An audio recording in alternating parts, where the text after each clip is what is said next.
Hi, I just want to thank everybody for tuning in tonight, all six viewers of my count here, but we're going to do introductions first, and then we'll get into the topic. From my left to right, we got the Yankee Marshal. Hello. We've got G here. Good evening. Then we got G Webs. I just wanted to put a timestamp on here that says April of 2013. Then we got Luke, also known as One Bad Marine. Howdy, y'all. We've got Stone Guy 223. Hey, appreciate you tuning in.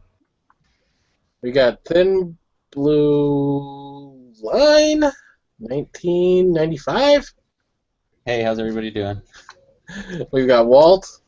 Just Walt. Hey, everybody. And if you don't know who I am, well, you're in the wrong chat. I'm Mr. Quark71. So tonight's topic here is the public outcry against self-defense, as the title says. And the reason for tonight's chat is because I'm going to call it local to me, but it's actually Milwaukee. There's been, 3 self-defense shooting in the last 10 days in Milwaukee, and they were all done by juveniles that were committing the crime, and 2 of the kids were killed, but I'm calling them kids. They were under 18, and 1 was paralyzed, and I believe the youngest that was killed was 14, and the act happened on a Monday, if I remember correctly, Monday at like 2 or 3 a.m. If you're 14 years old, and you're out at 2 a.m. going about and trying to rob an armed guard, a security guard, you're not very smart. Plus, you don't have very much. It's really bad because you said the events were perpetrated by juveniles, so you made it sound like juveniles were shooting people in self-defense. So No, I mean that juveniles were the ones that were being shot. Well, a little bit off topic, but does anybody here think that the parents of this 14-year-old should be charged as well?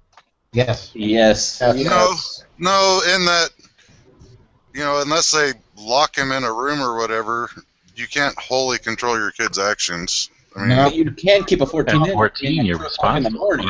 for still. yeah, but you doing prison time because one night he went out with his friends and did something you didn't know he was going to do. I think that's a little bit harsh. He shouldn't be out. Wouldn't No. that cause parents, though, wouldn't that cause parents to not let their kids just run wild, though? Yeah, and bad parenting Well, is... here's a scenario for you, and we did it when I was a kid. Everybody says they're going to somebody else's house for the night, and then you go out and raise hell. The parents believe that they're at another place where somebody will be supervising them, and they're unaware that their kid's out. Now you're going to put them in jail because they didn't go and physically verify they were at that location. Yes, if their kids commit a heinous crime, then yes, I will hold them responsible for it. I don't want to live in that world. You don't want to live in a world where people are responsible for their own offspring? I want to live in that world. I do as well. I'm all for good Well, there's got to parenting be a and good there's got raising to of be a your line in kids. this. Yeah, there's lines and limits to things, though. I mean, there's got to be like an age limit, or like when they're no longer under your roof. But at some point, you're responsible for your kids, no? Just like you're responsible for your dog, your vehicle being, parked with a parking brake on, and the rest of the things. Yeah, Well, but this you're trying to situation- control free will of a teenager, and anybody that's had a teenager knows that that isn't the easiest thing to do.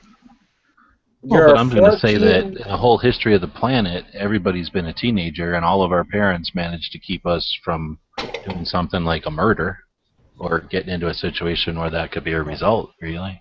Yeah, Oh. 14. Not to speak out of turn, but I was associated with somebody who stole a gun when I was 13 years old, and had knowledge of the gun. So if I'd gotten prosecuted, my parents should have got prosecuted too, even though they had no clue what was going on.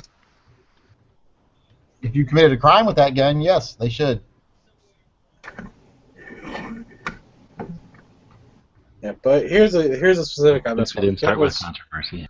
Yeah, the kid was 14. Had a gun. Managed to get a gun, whether he got it from friends or stole it. I don't know the details on that. Was doing this robbery with another one of his friends who I think was 15. The kid gets killed.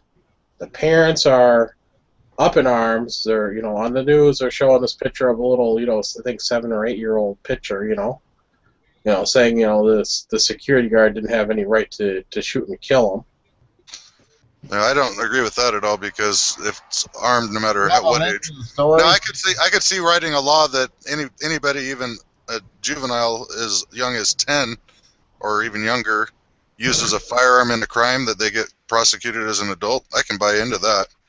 But to put the parents in jail too, Were the kids armed? The young kids committing the crime, they were armed? They were armed, yes. They at least one gun. They ended up catching the other kid, but they didn't, find any firearms on If him. you have a link to this story, I want to read the details because you explained it horribly.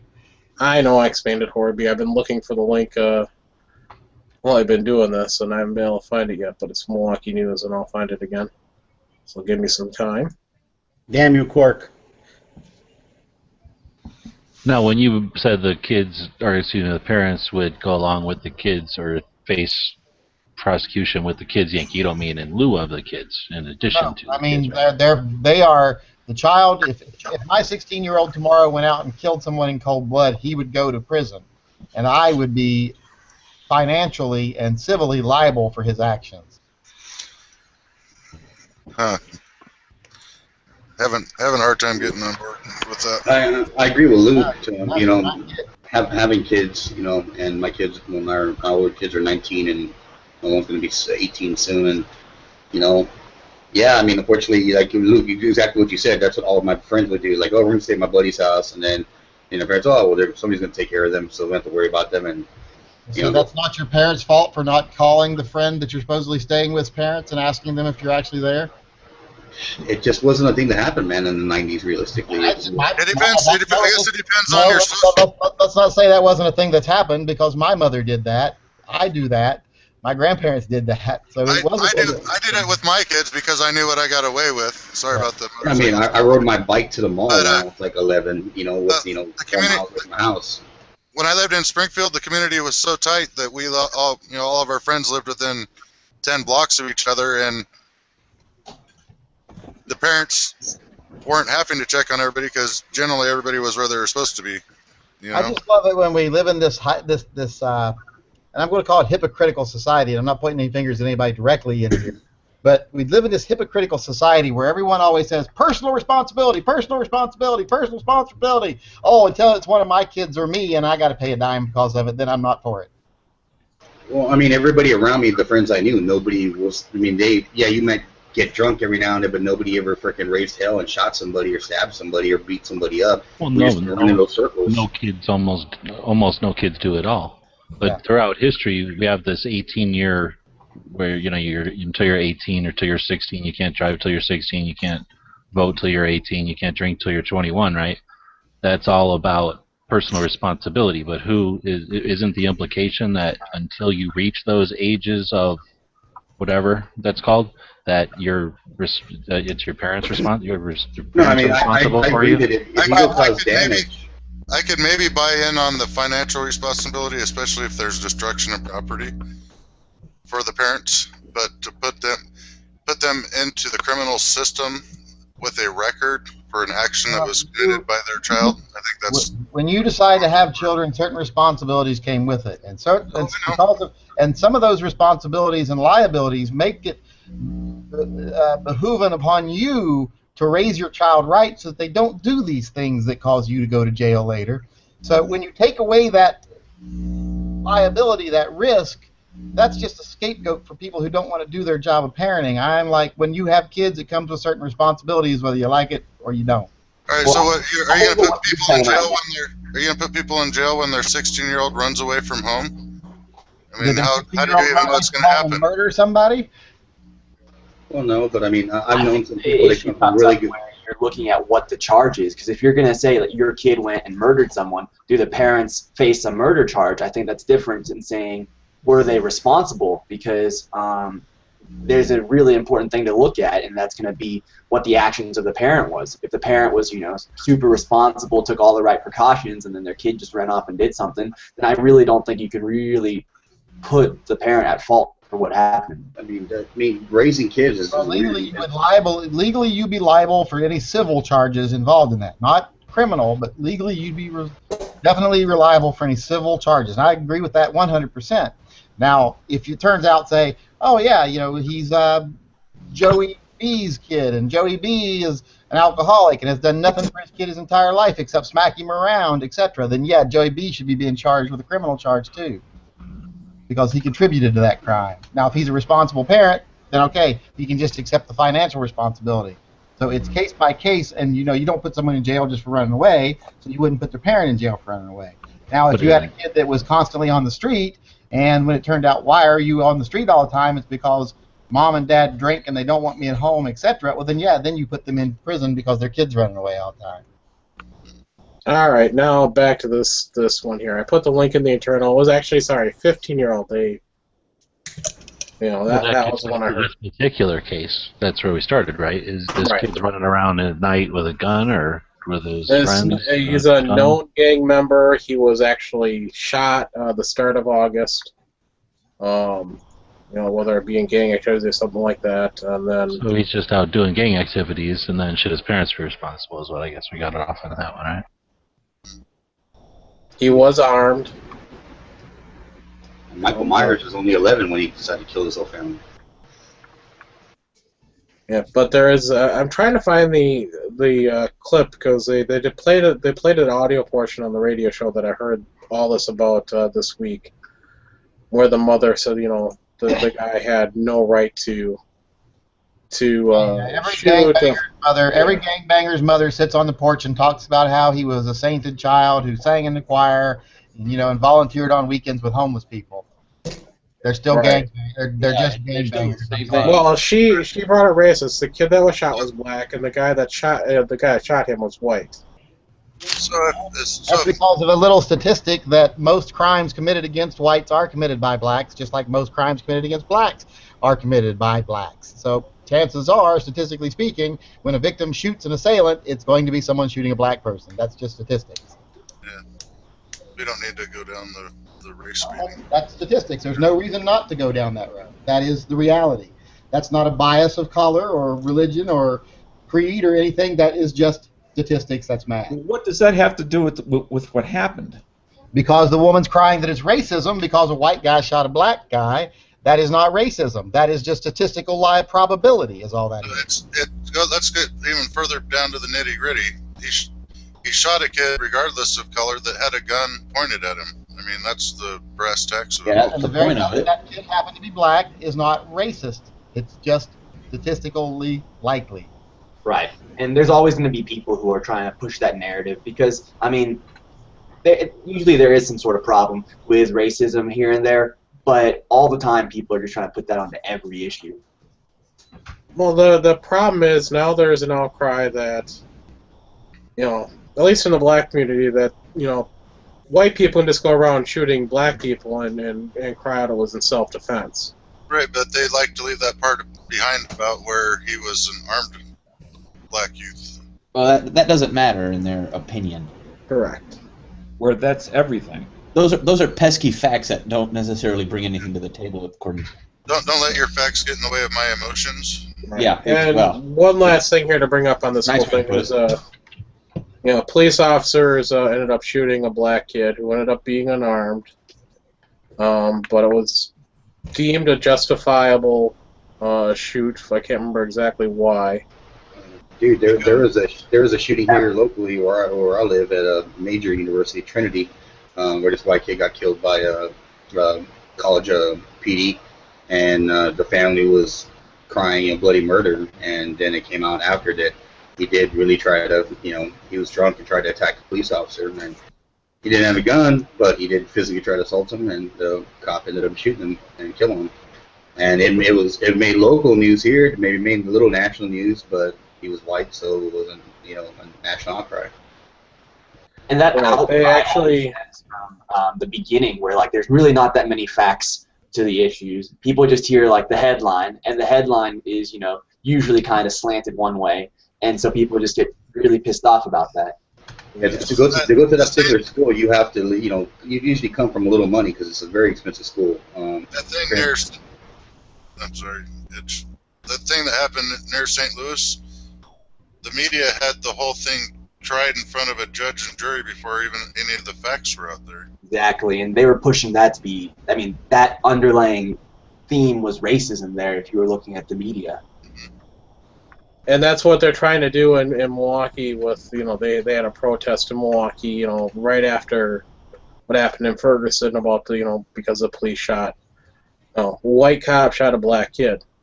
All right, so I'm gonna, if you don't mind me diverging a little bit, you were mentioning the sort of the root theme here is people that defend people and then they're getting eviscerated by the media is essentially what we're saying, right? Pretty much, the media defend themselves, right? Right. Yeah. Yeah. So the I was reading, I was just gonna say, media tends to side with the criminal. Right. So I was reading an article recently about the gal that was at a church, and I apologize for not remembering all the details, but anyhow, the guy came in, threw gas or smoke grenades, started shooting up a church. I think it was called Trinity Church or something like that. I can't remember, but anyhow, there was church security. There was a female gal that had been a police officer that ended up taking the shooter down, right? But the article got into how she got, even though she didn't have any criminal charges, and helped stop a mass shooter because he'd shot quite a few people before she got him down. They went into her whole background and just tore her life apart. Even after she'd done what most would be consider a brave act in stopping a mass shooter, and that's wrong in so many ways I can't even start to count. There's that lady in Detroit too, that one black lady that got shot, or they were trying to break in her house, and she ended up shooting two of them. She got shot herself by these people trying to do a home invasion, and she took them out. She didn't take them out. No, she hit them both, and it was no big deal because it was a black on black crime, from what I understood. And it's just, that it just stuff happens, and they're going to highlight it or make it a big stink about it.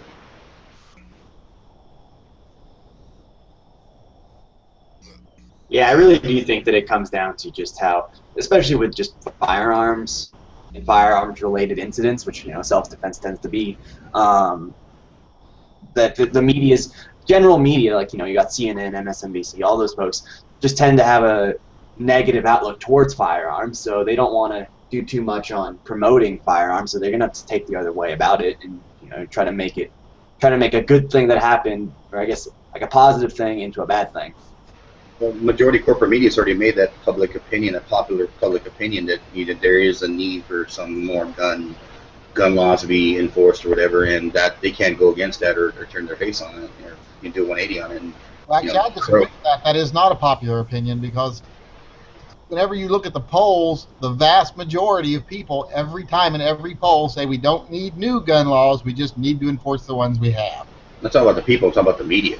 The media has made this opinion popular. No, they haven't. It's not a popular opinion. It just only perceived as one because we allow it to be perceived as one. Most people don't think that way. The vast majority of people think we have more than enough gun laws. We just need the police to enforce the gun laws we have in the proper manner. And what leads you to believe this? Polls, like I just said. Polls. So, not when you look at all the Newsweek polls, when you look at the USA Today polls, when you look at the CNN polls, when they have those three options, do we need more gun laws? Do we need less gun laws? Do we have enough gun laws that need better enforced? The vast majority falls in that we need no new gun laws, and we need to enforce the ones we have better. Right. Or more severe punishments for using guns in a crime. And I'd agree with that. So, damn it, I lost my thought. Oh, has anybody noticed, it's not exactly in line with this, but the crime rate is going down in Chicago now that some of the citizens are actually starting to carry, and I'm hearing small stories here and there about people actually using a gun in self-defense. And I can't remember who the politician was, but they tried to make it sound like it was just better enforcement by the police. It wasn't the well, right now it's too early to say it's anything to do with gun ownership because there's just not enough data and it's not enough time. Right. And I guess we could say, unfortunately, in this case, crime's going down all over the country. Despite what they want you to think, violent crime's been dropping for quite a while now. Well, I'm They gonna. want to make you think it's been running rampant in the streets, but it isn't. Yeah, it's going down everywhere, but in Chicago, it's been not going down. So Well, but it's been going down, just not at the rate. going down with the rest of the country, or more realistically, or more in line with the rest of the country. Yeah. But you're right; you can't do real We can't do it now, but I'm testing gonna go out. too quickly. I'm gonna go out on a limb and say that 2 years from now, when we have enough information to correlate it, that it's gonna be just like that, More Guns, Less Crime book by John Lott. That. Oh yeah, I had to make it. Probably, but do we have any other? And I'm just playing devil's advocate. This is probably going to be a testing ground because I think this is going to be a testing ground, maybe not, because of the size of the city in Chicago that has been, that hasn't had any type of concealed carry for so long. So in other words, we've never seen New York change. We've never seen LA change. We never really saw Dallas change because they never had restrictions that they had to, change from. I would think maybe Miami would be an example because they did have restriction or infringement on the right to carry, and then once they remove the restriction, then that might be an indication of, but what I'm saying, just is it possible that because of the city that might be a different dynamic this time? Well, I would say that. Oh, go Let's ahead. compare things. I think 5 years from now we'll be looking at Chicago and D.C. and using them as models to just try to determine what's going on. But even then we have to look at other things too, because if we look at, say, okay, Chicago's crime rate started going down faster than it was going down normally. At the same time they got gun law.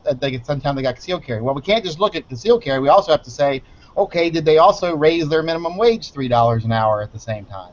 Because raising the minimum wage can lower crime too. Well, So how about this? I Would wanna you take a accept look it at if they did do they do entrance interviews, or do we rely on studies like a researcher to go in and ask the questions? But we've seen studies or references to criminals in being candid and saying, I would rather not go after someone who has a firearm or potentially has a firearm. I'd rather go after someone who I know is going to be an unarmed victim. Is it possible that entrance interviews as they go into prison or something, would we take that as an indication of change? No, that could be part of it. I mean, that's probably part of. That's like when the CDC did their last study. They did that as part of their wide sweeping crime study. They did interviews with criminals and said, what are like two of the biggest deterrents or what are the biggest deterrents for you committing a crime? And two of the things that came out that bad guys don't like you to have is a weapon or a dog. Those are the two main things bad guys don't like you to have: weapons or dogs. Because a dog, even if it doesn't attack them, will make noise. But I think I would agree that Not a dog with we're a probably gun. not going to see the straight-on change you might see in another state where the whole state changes because of the population density there. I think it'll have less of an effect, but I still think there will be a noticeable effect. I think when we look at 5 years, if we look in 5 years from now, you will see places like Washington, D.C. and Chicago. You won't see them becoming any more dramatic than the rest of the country. In fact, they'll probably still be more dramatic, more violent than the rest of the country because of their population densities and their poverty densities. But I think you will see that their gun crimes start falling more in line with the rest of the country that have similar demographics. Well, didn't Chicago do those gun laws in the 70s or the late 60s when they did those gun laws? They put in where you can't own a pistol in Chicago, and all the history's been obviously recorded, and it's never supported that, at least from what I understand, that it's ever helped them. And all those years have gone by, and nothing really changed for them for the most part until recently.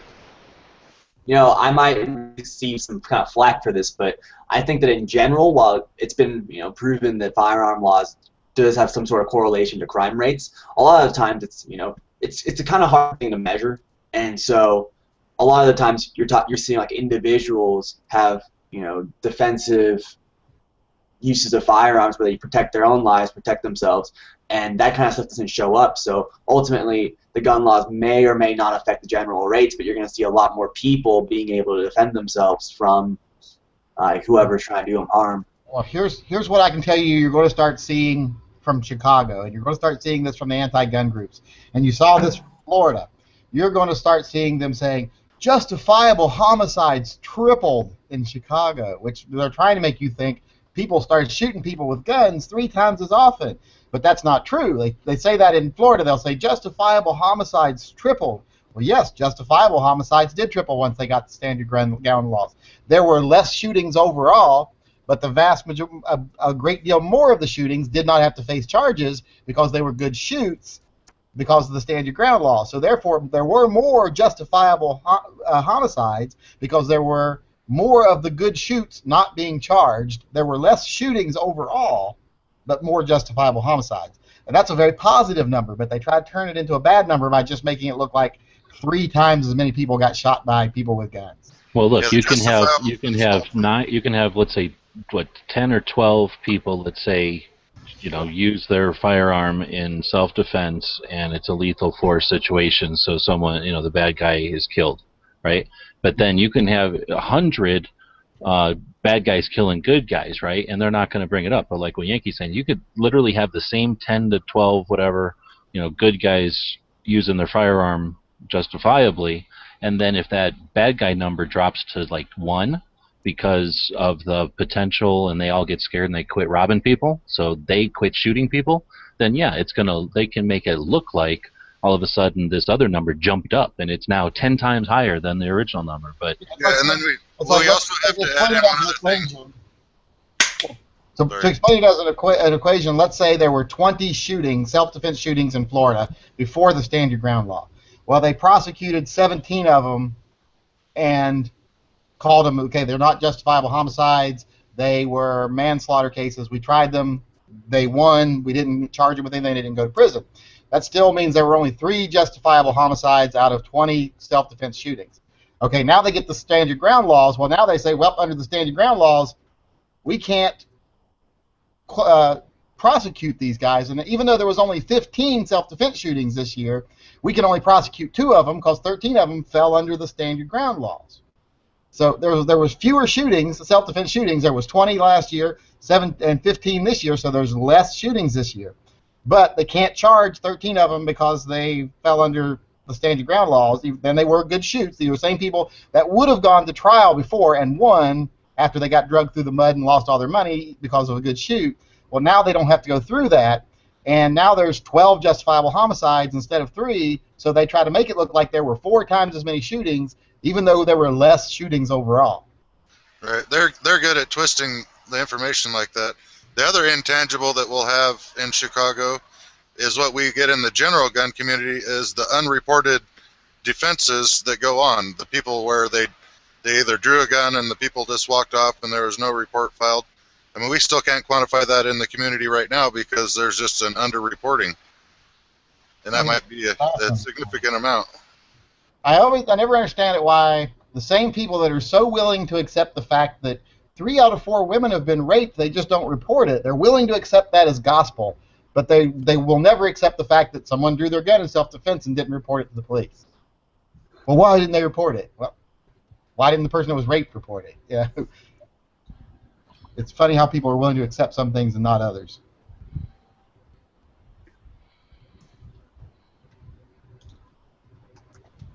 Well, what I want to get back to here, the media at least portrays these, these self-defense shootings in a negative light, and they want to portray it as something that is what most people think.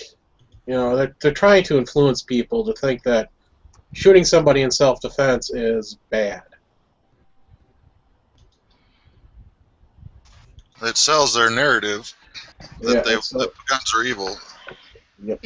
And not just that too. The thing is, from what I've seen in these type of situations, is there's honor in being a victim in some of these people's minds. I've been looking at, after looking at a few things today, it's like there seems to be some sort of honor of being a victim. When you're a victim, you are looked upon, looked upon highly because you were a victim of violence. You're like, it's sad that you got hurt. If you defend yourself, nobody, for some reason they look down at you, saying, well, "How dare you?" Now, how dare you protect yourself? They're distinguishing a victim. That's a good point of view. Right. Yeah, just some people think it's better to be a victim than to defend themselves. It's kind of If you're a victim, the way it comes down to, if you're a victim, you get coddled, and if you fight back and harm your attacker, well, then you get scrutinized. There's a difference. Right. And I think that's something that's also just, it's not only in the media, it's ingrained into a lot of the way that people think also. And that's why you see that reflection in the media. Because it's not like they're just out there just coming up with random stuff all the time. They're picking up on stuff. Oh, I'm not going to give them a pass and say that they're just echoing what's already out there. They definitely have intent to manipulate, in my mind. Right, but you don't think, I think that it's fairly obvious. You don't think that mentality already exists in a lot of people? What mentality? The mentality that the firearms being, like, fighting back rather than being a victim is... Well, you've got to look at Christianity for many, many years. Turn the other cheek. It's, you know, you don't strike back. It's better to suffer in silence and be rewarded later. You know, that the whole thing is people being taught to be victims. And it's hard to generalize the public, too, because, like, I live in a blue state. I don't really like it as a blue state, but I can't change that. But that being said, it's a blue state that is generally very supportive of firearms rights, and you know, the public perception of self-defense shootings is way different than you're going to see in a blue state that's not, like California, you know? That's true, but I just mean that, like, you look at schools and you look at other situations and what general policies are and what people teach people. A lot of times it's don't do anything until someone else arrives. Don't do anything until don't do anything. Tell the proper person. Like it's all about don't tell. Yeah, it's all waiting for the police to get there. You know. So I mean, that. Well, all right. So have you ever seen it vocalized that, okay, if we didn't have firearms to defend ourselves, then bad guys wouldn't need firearms to mug us or whatever, or rape us. They could just say, give me your money or bend over, and then we would still be the victim, but we might be the victim either way, but then this way no one gets killed. Because I've seen that vocalized, like, you know, that mindset from other countries. That's up to you. Use a different weapon. Well, the thing is that there's already excellent. No, the concept is that I seriously think that these people, some of these people, because like I say, I've seen it, I've heard it.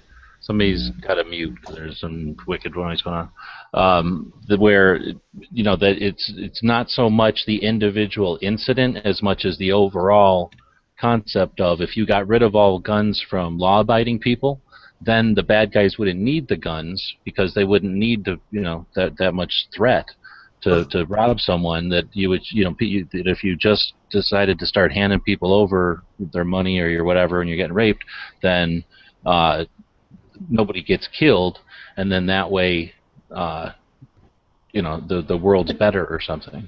Criminals kill people for no good reason whatsoever, whether they're armed or not. Sometimes. So I don't. That logic doesn't make sense to me. We've already got two working examples of it in England and Australia. And Australia, I heard, is about ready to give firearms rights back because there's so many violent crimes going on against their unarmed populace. Right, and then knives in Britain. I wanna cite something in history where, remember when the Romans paid off the Huns? Didn't work quite well until they fought back, didn't they? So, yeah, just because you're gonna pay the let the assailant get their way doesn't mean they're gonna stop. And in fact, that's just encouraging more. So I think the problem with that sort of mentality, G-Webs, I know I've definitely heard that before. But I think the main problem with that is it's assuming that these criminals, these people who are already willing to violate, like, you know, the individual rights of someone else, are going to be respectful enough to be like, oh, they're probably not going to be armed. I'm not going to hurt them. Like, yeah, I mean, so messed up. Well, my problem with it is that why would they stop coming back to the trough? If you make it just like how Nathan will say when we talk about robbing banks, you know, the bank tellers don't offer any resistance. They give you whatever money they got.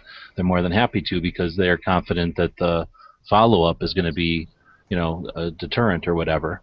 But I suggest that if you know, to make the punishment not that harsh, or if you know, try to change things to that way, then why would, you know, in other words, if you make it so that somebody can mug you by just shaking their fist at you, then why are they going to stop mugging you ever? Well, because if their life is going to end potentially by mugging you, there's a pretty black and white deterrent there to them doing that very long. They're going to do it to a point and then never be able to physically do it again. Using the thing of banks, most bank robbers just want to get in, get the money easily, and go. But if you're talking about someone who's, breaking into your house or raping you, that's a completely different thing.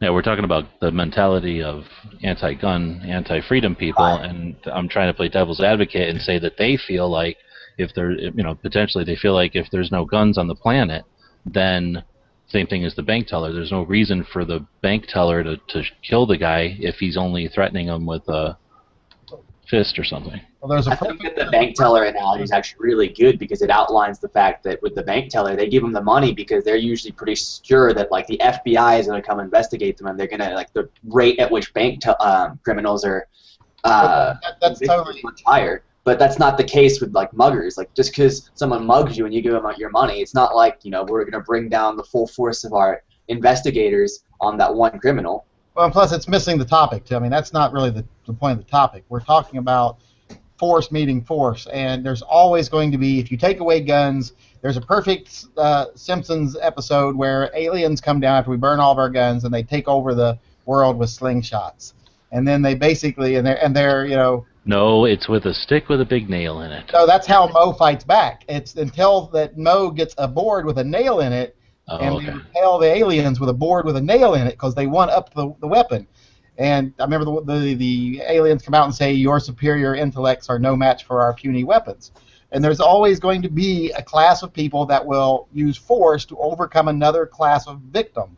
And those bad guys will always do that until they are one-upped on the force scale.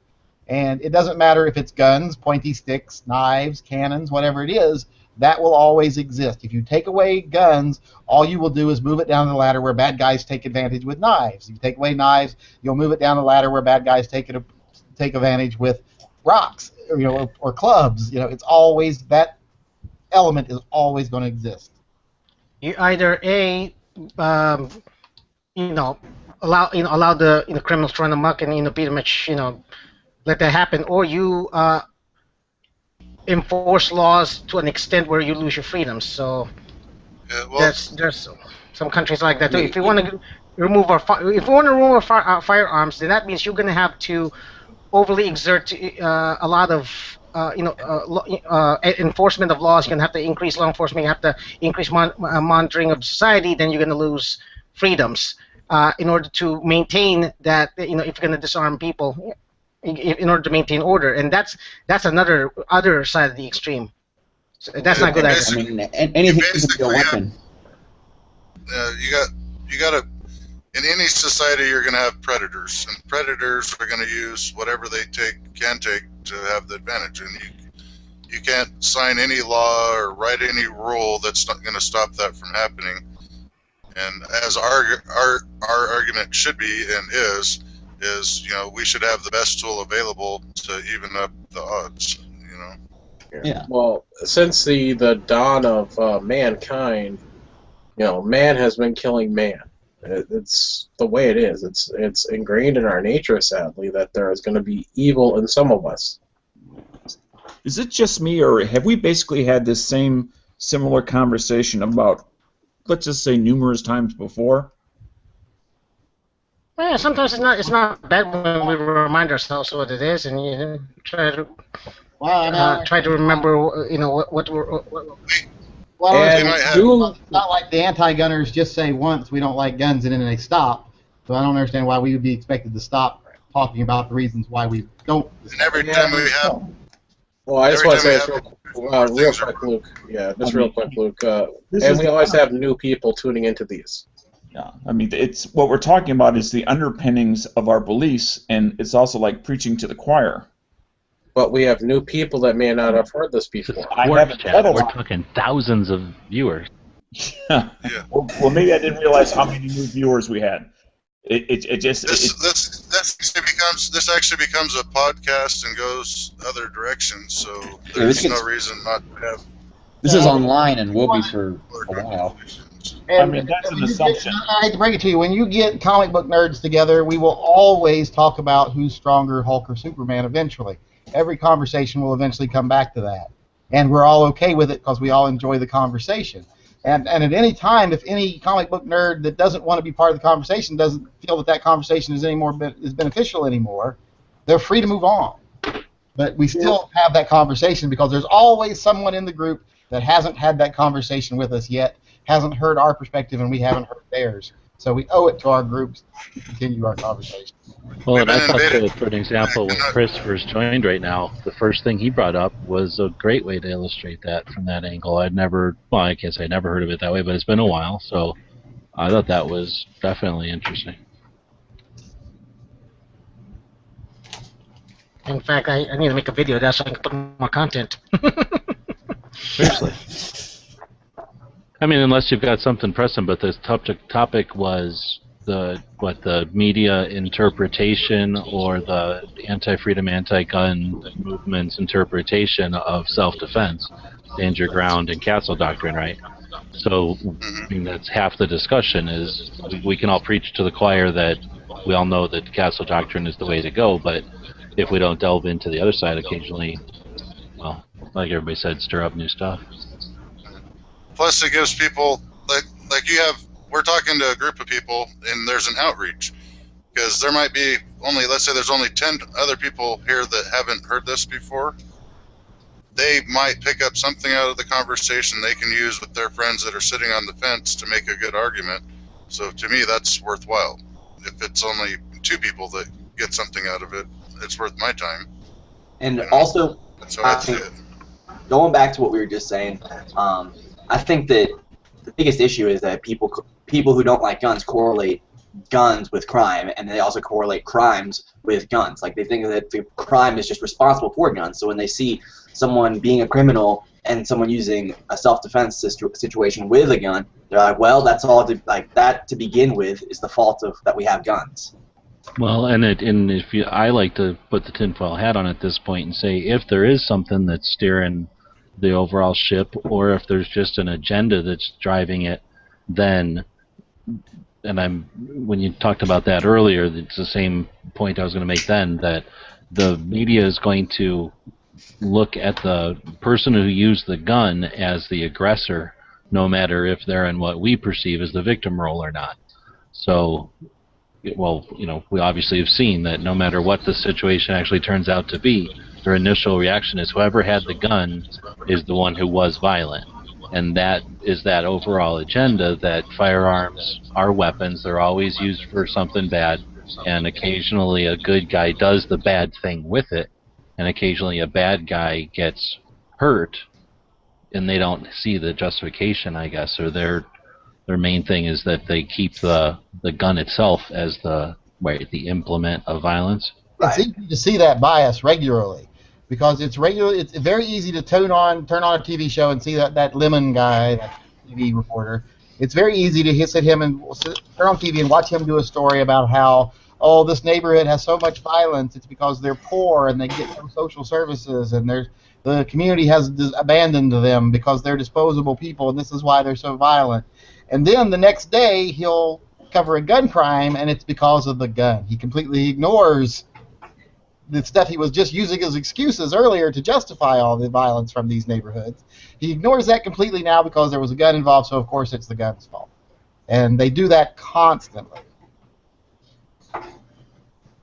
I also don't see how you can blame an inanimate object for something, but I guess it's a They always try to make it a simple black and white argument when they know it's not. The very fact that they defend these communities and the violent acts that happen there based on socioeconomic standings means they understand the complex issue. But they will make statements like, well, this one town in Massachusetts, they don't own any guns and they have almost no crime, whereas this one town of equal population in Alabama has got really loose gun laws and they got a lot of gun crime, so guns must be the problem. And they'll ignore the fact that, well, that town in Alabama has a 12% unemployment rate and the average income is $12 an hour, and that one town of equal number of people in Massachusetts is 100% trust fund babies, and they have an average income of about $300 an hour. They'll ignore all those factors and just compare the gun laws. Here's the problem that I see. Does anybody? Go ahead. No, go ahead. Well, what I was going to put out there is there been any examples recently of disparity of force use with a firearm where there's only the defender with the firearm and no other guns? Well, I thought that's the Ferguson case, Or right? just police. Ferguson. Yeah, Yeah, just by Ferguson. police. Luke's been on vacation now for like a week, so Yes, sir. not up on it. Because that would be what I would think the media would pick up and eviscerate. Well, that's community kind of the with us. residual. The residual of that is what the topic of the chat is, Luke. Basically, they perceive that this is something like a Zimmerman issue, where if you don't pay attention to the actual facts and just look at it in the court of public opinion, an unarmed person was shot by an armed person, yet the armed person claimed self-defense. And I think the root problem with this is that, yeah, the media will say stuff like that, and they'll use the gun as the problem, and they'll put all this other stuff out there. And I do think it gets to people, to a lot of people who don't take the time to think about the other factors that are involved. But the problem I see it with it is, let's just say there's a poll done, and then the poll questions, I don't know, 1,000 people, and 1,000 people, you know, some of them just saw what was on the news, and they made that their opinion, and they answered a poll a certain way, and then someone's like, well, 90% of Americans think that we should have universal background checks, or 90% of Americans think we have this. The whole Even problem though with that, go ahead. I thought you were done. I was just going to say the whole problem with a lot of those polls is they'll take that poll in an area where they know what the response is going to be, and they word the question to get the answer they want to hear. Right, but then those polls are also like it's like a revolving door. That poll then is used by some people who are trying to promote an agenda to convert more people or get more people on their side.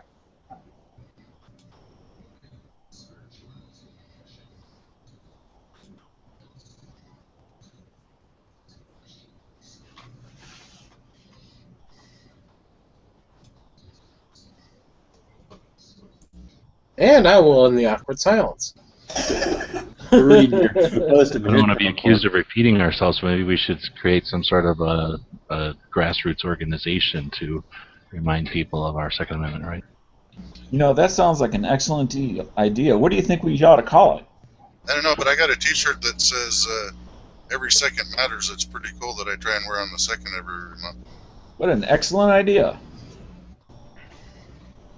I even got to be armed on the second because I wasn't working. That was sort of. Well, I have a thing here. I'll go back kind of on topic here. Is there a way we can change how the media is portraying these self-defense shootings in a negative light? No. Only in as much as you don't support the people that are buying advertising time with them and or not watching their feeds.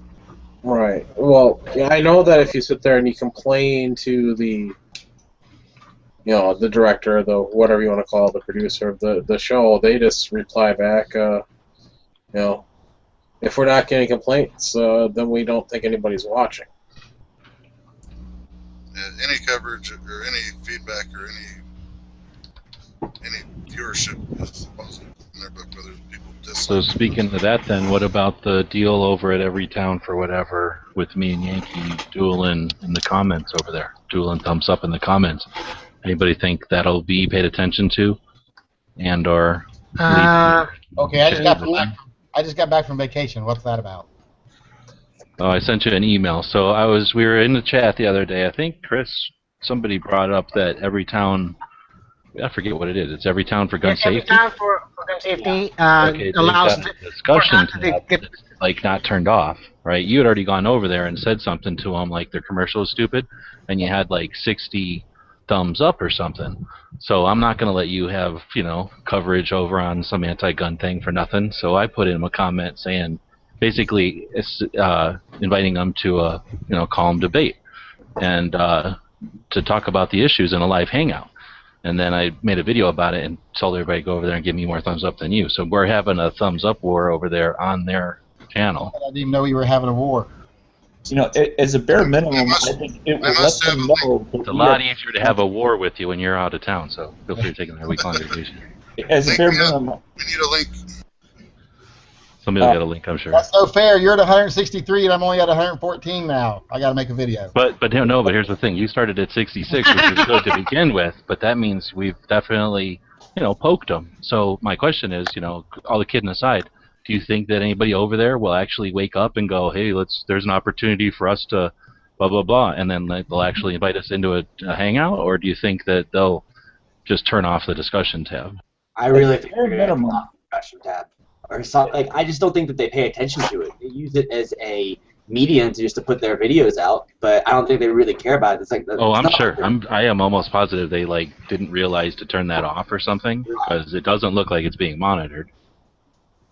Right. But one day, the next tragedy will happen, and they'll go, let's go over to the YouTube channel and bitch about them. I was on there the other day. There was someone from every town for gun safety came on. Actually, I went out. One of the news shows, and they came on, and one of the things they said is, we have massive support behind us. And I was like, really? Then why does your YouTube channel only have 1,000 subscribers? I think as a minimum, it will let them know. Another thing too, G-Web, hold on. And Can to you guys hear let me? them know that we are watching is important, I think, because then it will let them know that we won't let them get away with just putting out tons of bullshit all the time.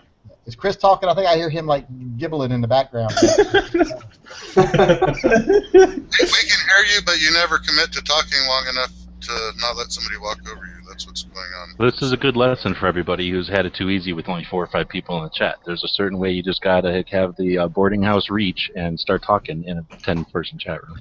Just yell loud over the other person. It solves the whole problem. Chris, Seriously though, there's no way to know when people Chris, are talking, you so gotta just stop. continue talking, and then you will have the conversation for a minute, and then remember there's 10 people in here, and shut up once in a while. Yeah. Chris, you got to stop acting Canadian. Plus, you got to remember, I haven't been on for a while, so I'm just going to be a motor mouth. So. What do you call those talking tokens? You can't talk unless you have the token. Well, I've got a question for Mrs. Darren. Mrs. Brown, I've got a question. Yeah, I know it doesn't happen much up there, if at all, in Canada, but Darren is from Canada here, and how does the media portray, the gun violence when there is that happening in Canada?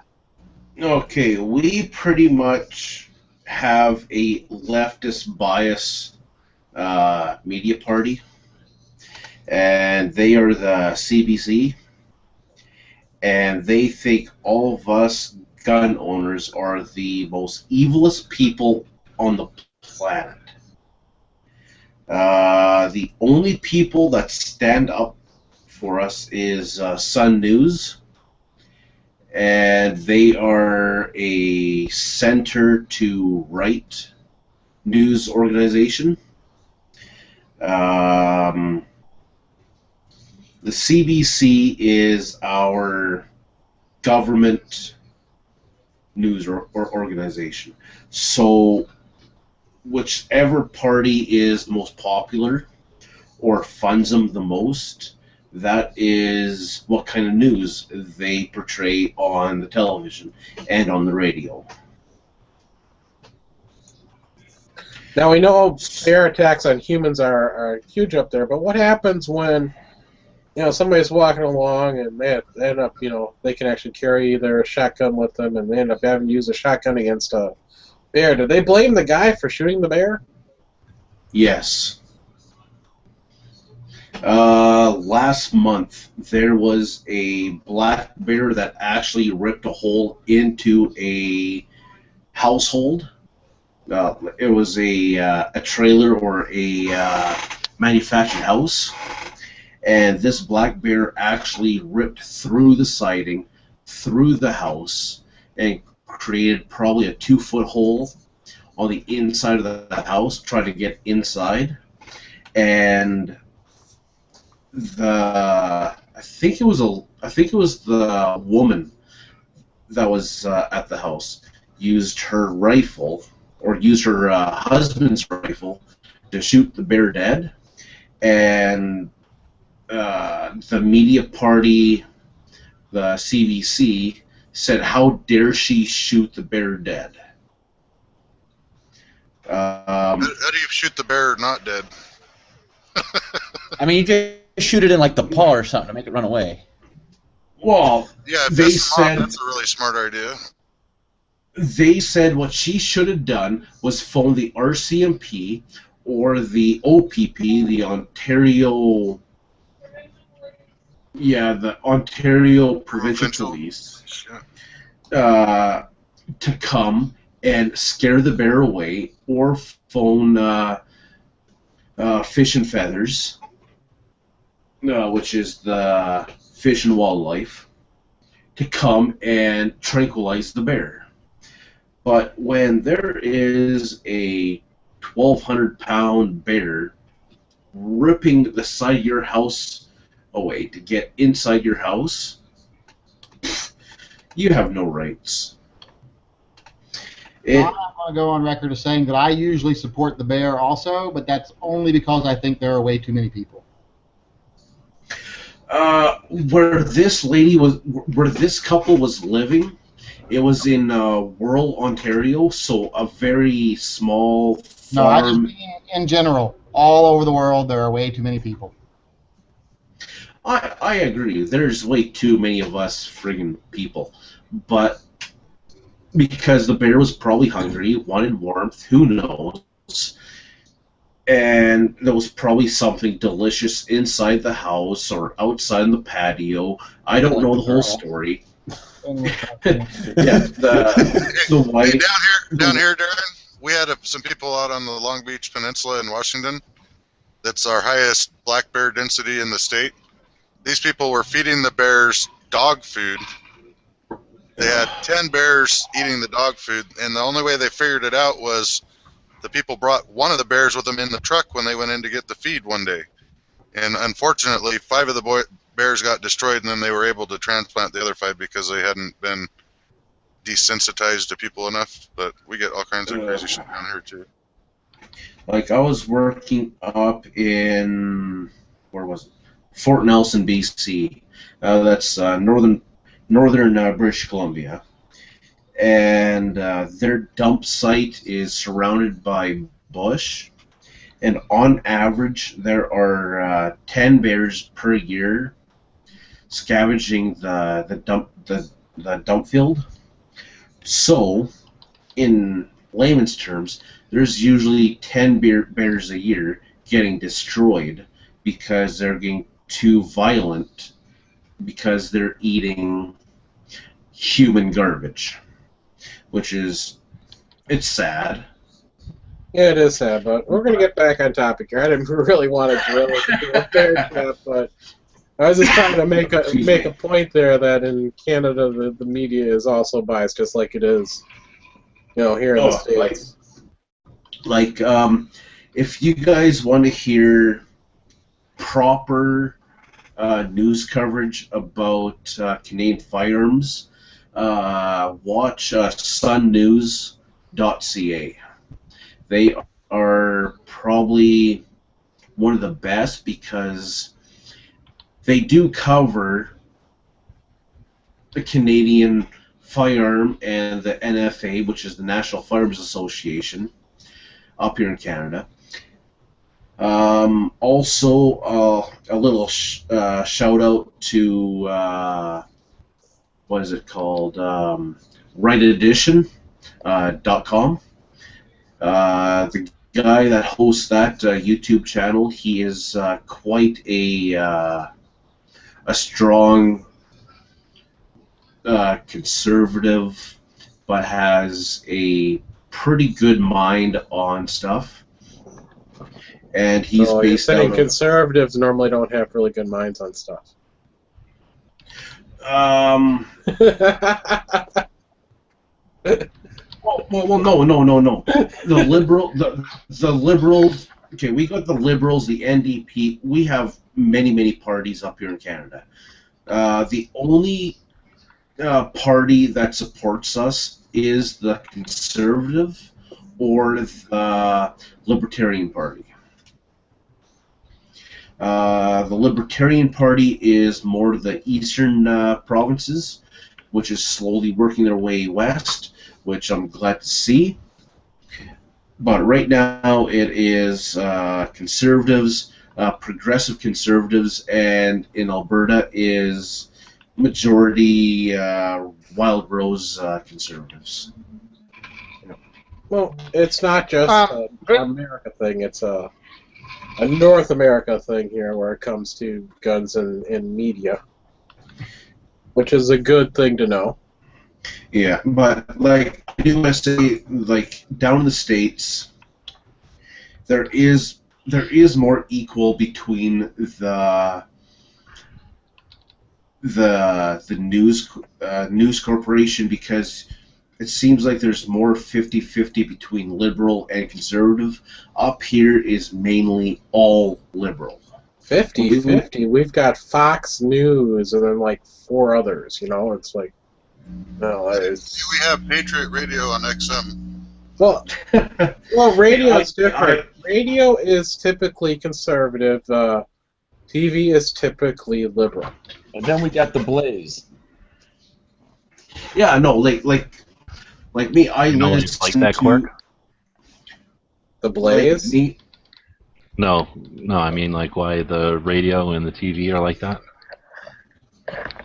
I believe it's all based upon the I'm not 100% sure, No. but I thought it was based upon like laws.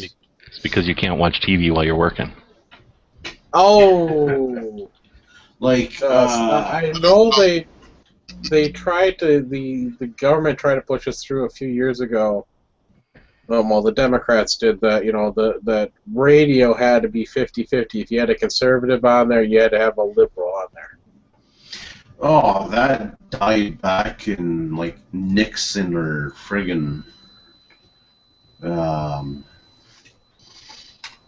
no, what's the other big conservative guy, the movie actor there?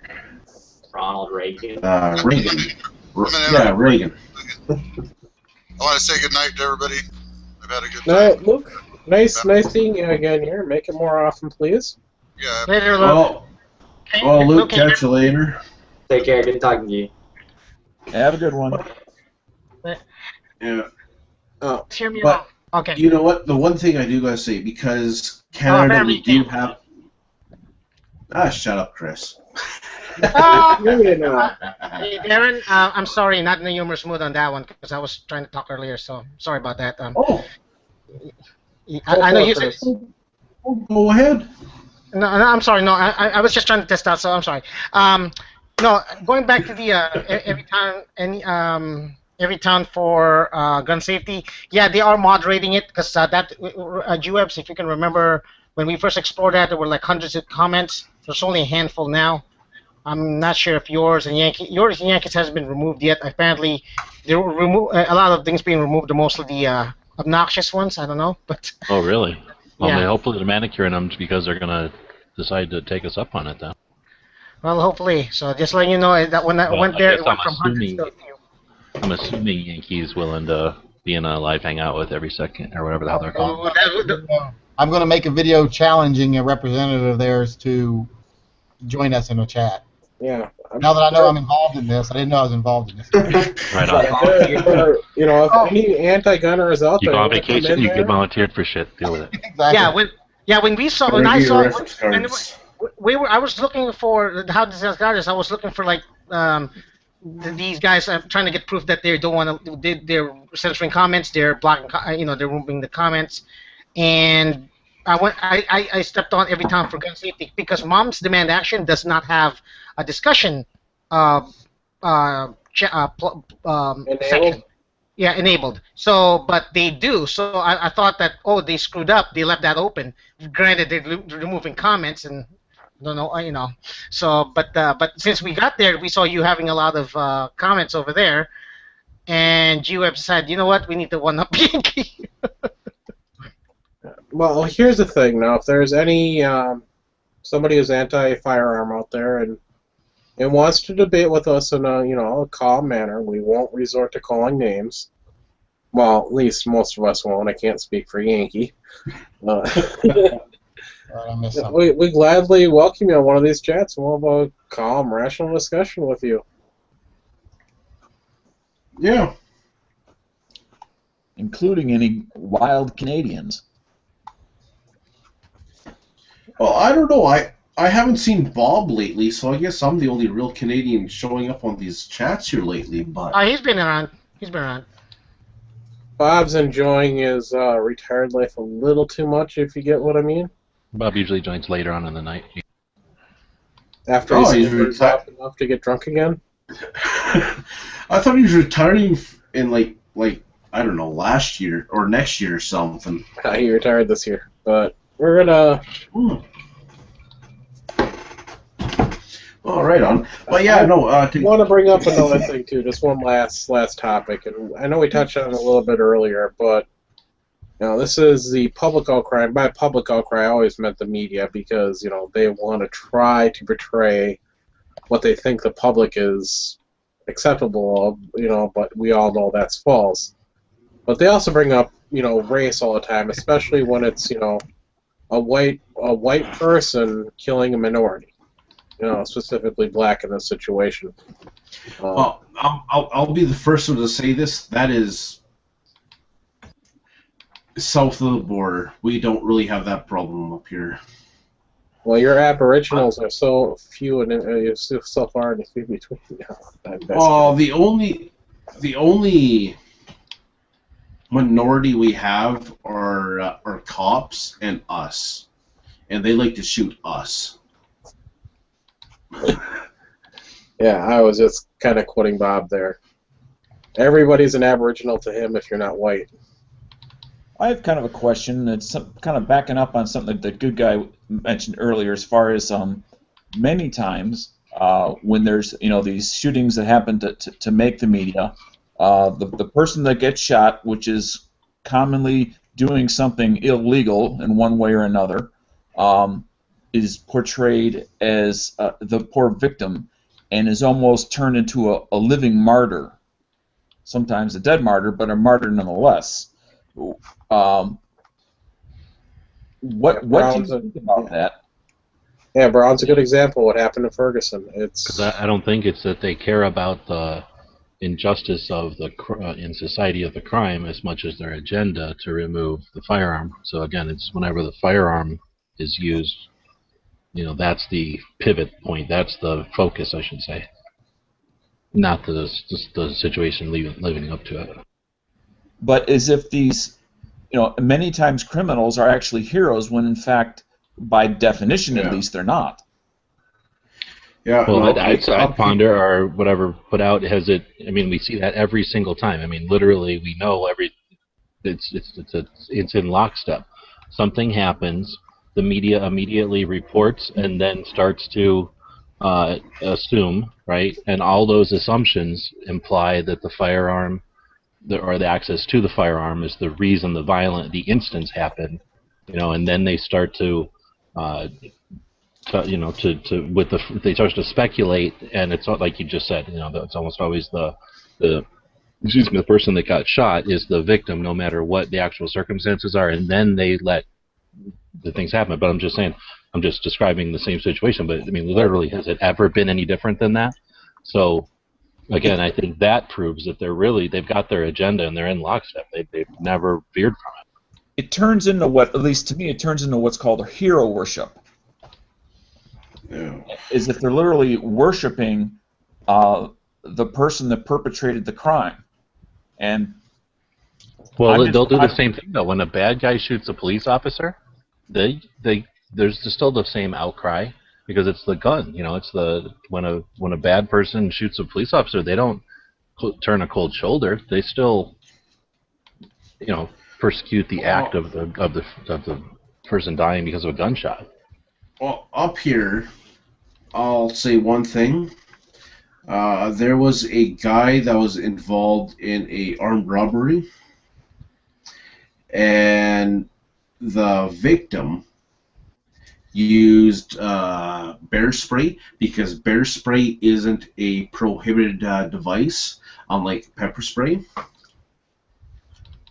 And the victim actually got brought to court, not the person who did the armed robbery. Well, that's messed up. That is messed up, but that's Canada for you. It just... I just keep thinking that, there's got to be something, and maybe there is nothing, but there's got to be something that we can do about this hero worship of the criminals.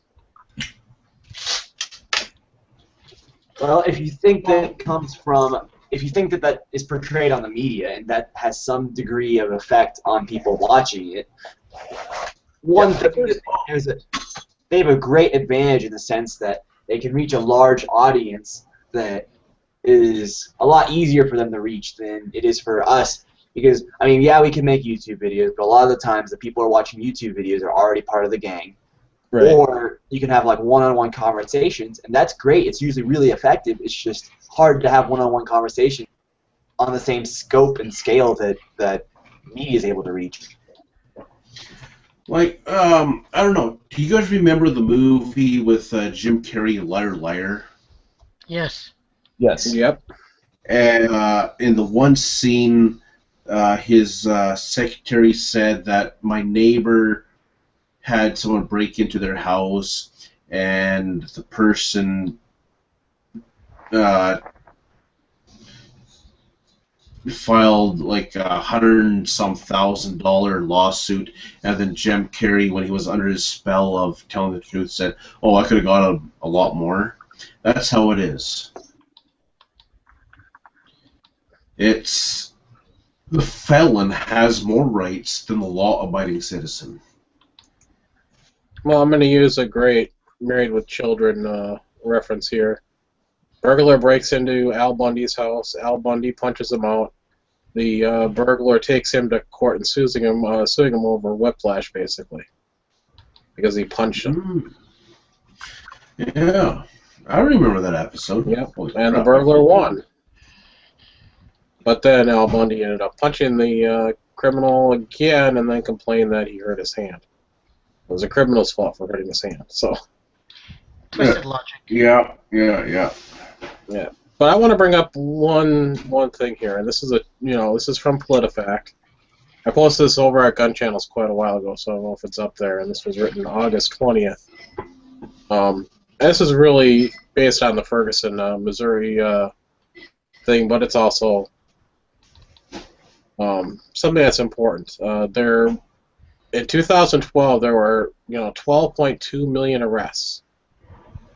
Guess how many uses of deadly force were in of those 12.2 million arrests? How many uses of deadly force were there? 0.003%. 410. And yes, you read the link. No, it's actually it's 0.00003. So 3/millionth. No, Yep. No, not millionth. It's not. You're saying that portion or that small percentage of arrests were violent? Yes. No, that's what involved fatal shootings. Oh, okay. In other words, the police killing somebody.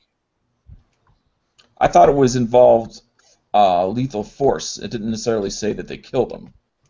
Oh yeah, lethal force. That's clearly one of the possibilities, but yeah. So you think about that: 12.2 million arrests and only 410 used deadly force. And sadly, the situation in Milwaukee when they marched downtown on August 25th about this fatal shooting of this thug because he was breaking the law and was threatening basically the police's life. The police had full right to use lethal force, and they've already been cleared of doing that. Basically what happened is the thug ended up attacking police. He was not armed, but he was physically beating on the police officer. And then the police officer returned fire. And I shouldn't say return fire, open fire. There's a lot of things too. Like a lot of people on, I used to watch more often than not the Young Turks, which is a very, very liberal, more like a bandwagon liberal type, if you can call it, news organization. But every time they say the cops did this to this poor guy kind of situation. Cops arrested or used too much or shot this guy.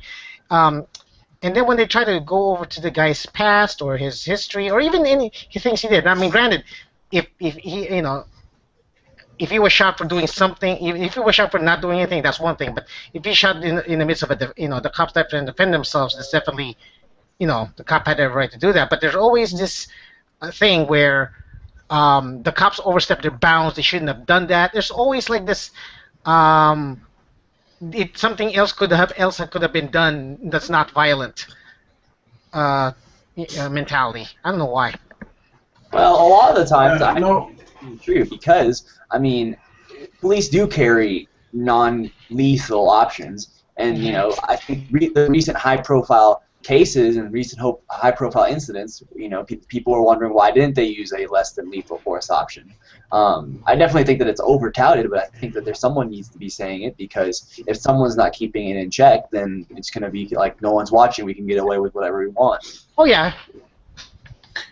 Oh, like Chris, I watch the Young Turks too, and I do get frustrated with what they say sometimes, but I try to look beyond that, and they do seem more central than any other mainstream news organization down in the States. But I don't know.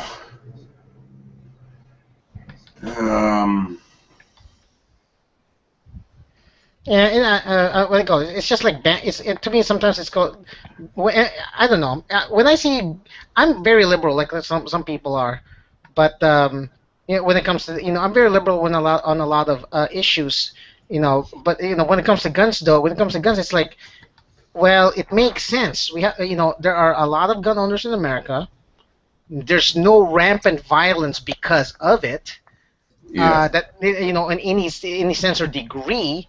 There will be. I've seen crime happen in other countries where where guns have been taken away from the populace and people still getting gunned down left and right. It makes sense here. We are a very well balanced society when it comes to firearms. Why are these people screaming, ban guns and and condemn gun owners? It's just so it doesn't make sense to me. Okay. I'll tell you this right now. I learned last week that a pedophile has more damn human rights than I do. Ain't that just lovely? That's how it is here, too. A pedophile is exempt from unlawful search and seizure. Excuse me. But just because I own restricted firearms, which is the AR-15 and and every single damn handgun out there, the police can knock on my door. I open the door. They can walk right in, look at my gun safe, and look on my computer with no search warrant. Well, the thing is that going back to what you were saying, Chris, just now about the other country thing, when you compare us to other countries, I think that the people over there the people who are anti-gun don't really see it that way. Look at what this ad says on the Everytown website. It says Americans are 20 times more likely to be murdered with a gun than people in other developed countries. Yeah, and I know that if you look at like other crimes and other violent crime rates, it tells a different story, but that's what they're focused on. They're focused on the gun, not anything else. Yeah, do you remember when what do you call this? I remember hold on. I remember when we had that anti-gunner a long time ago. Argue with you guys. When you guys were arguing with him, he was focusing on murders by gun. Like it's like so anymore. So look at the murders by gun. I don't. He was making it like it doesn't matter how anybody else died. What are the murders by gun? It's like, dude, you can have 100 million people dead. No, sorry, not sorry. Let me say 100,000 dead. Like let's say, U.S. has 100,000 dead, and another country has 100,000 dead. The gun death on the other country is 3. It's 3. Does that make it a better country because there's 3 gun deaths and everything else is baseball bats, clubs, and knives? Right. I was going to bring that up too here, Chris. Was that if you go over and look at UK, their deaths are by knives. Yeah. So what if you're 75% more knife deaths and in As long as it's not by UK gun, versus it's fine. US. As long as it's not by gun, it's okay. Yep. Like Ontario. Our Ontario, province of Ontario, is what's up? Shit. Windsor? Toronto? Just trying to help you out. Maple Toronto and Windsor is in Toronto. But what's that one state that borders the U.S. and Canada there? Michigan. Yep. How many people in Michigan get tossed out of moving vehicles at 70 miles an hour? I don't know. I don't think 43% people in of them. Michigan can afford vehicles right now. So in Ontario, there are more people being tossed out of moving vehicles at highway speeds than they are being killed by firearms. Because criminals can't get firearms. It's just easier to open up the passenger door and just kick the other guy out. Or I was going to say, so does that mean criminals don't wear seatbelts? So in Canada, after you get raped, don't take the ride they offer. I'm going to say this. So shouldn't the Mounties just be looking for vehicles that have suicide doors? It sounds like if they padded all of the sides of the road, then everything would be fine. No, tires and mattresses. But yeah, no, there are more people in Ontario being killed by bats, knives, hammers, and motor vehicle than firearms. Right. It doesn't matter what somebody uses to kill you. Dead is dead. If there's a motive, there will be a weapon. What type of weapon is all up to the motive. Right. I think I definitely agree with you, and you've said that a lot. But I kind of want to go back to what Dano was saying. Is like, there's all those misconceptions out there. There's always those whatever that the media is saying. But how do we get around that? Like, what can we specifically do to try to match what they're putting out? Yeah. And by the way, where is the outcry? I want to bring something up in the internal here. Where is the outcry when it comes to malpractice deaths? You're 9 times more likely to die from malpractice than a homicide. With a gun. So let's end doctors. We don't need doctors. I mean, all they're going to do is kill people.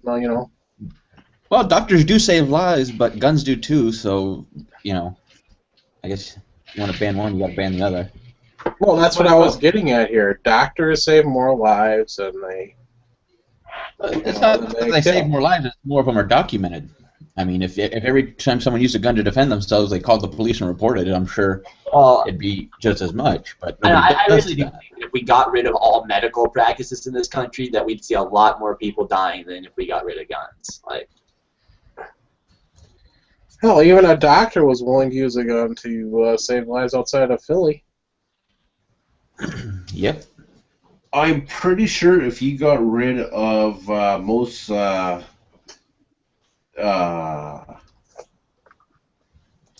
hospitals protecting doctors, you'd see a lot more doctors going to jail for murder than from guns. Well, people aren't interested in. Yeah, no, we're not. They're not interested in sending doctors to jail. They're interested in making the millions of dollars they can for malpractice. Yeah. But yeah, no. To go back, what was the other question there? Oh, fuck. I hate when that happens. It's been a long week for me. I was just asking what do we do to solve the what the facts or what the media is putting out and what those people are putting out. Okay.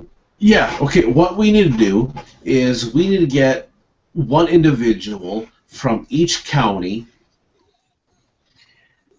if possible, and like that one private individual from that county, create a survey or a little statement saying, okay, these are the amount of crimes in this area. This is the amount of crimes that are caused by this type of weapon.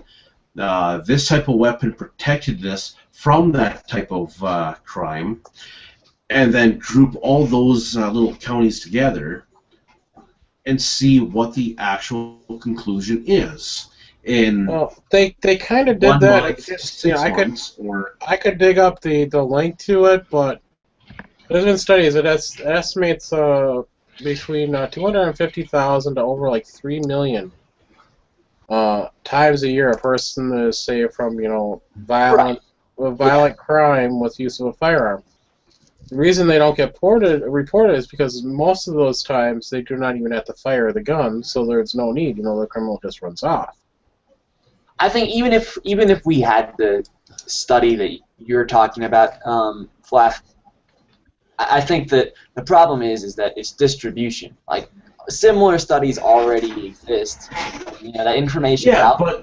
But the problem is that no one's interested in it. It's not being presented in a manner that is like easy and for people to like get a hold of and take to. Yeah, no, I totally understand that.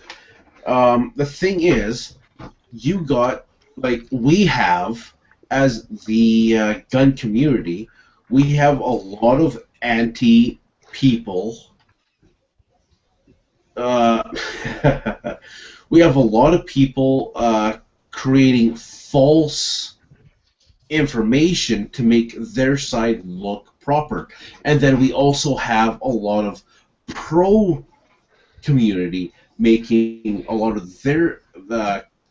our community look better than the antis. So if we have just a complete private section of individuals in each county, whether they are pro or anti, and actually put their facts together that are unfunded and like just take money out of it altogether and see what kind of results happen. But a lot of the time, the issue I see is that it's not presented in the right manner. The way that things come out for the anti-gun side is always, they've got celebrities lined up speaking about how things need to be anti-gun. They've got, Facebook things and all these different types of things that are very accessible to their audience so that it gets spread apart while, we have facts, but a lot of the times people aren't interested in facts if they're boring or if they're presented in a boring manner. Well, I think our biggest problem is that we interview the crazies. That is true. And on that note, I'm gonna. I think we covered my topic plus a lot more on tonight's chat, so I'm going to shut this one down, but hopefully we can get somebody setting up a lobby chat here so we can go to the lobby and continue talking tonight. Thanks, everybody, for listening. If you're not aware, gunchannels.com is the place to be. Go check it out. And night, everybody.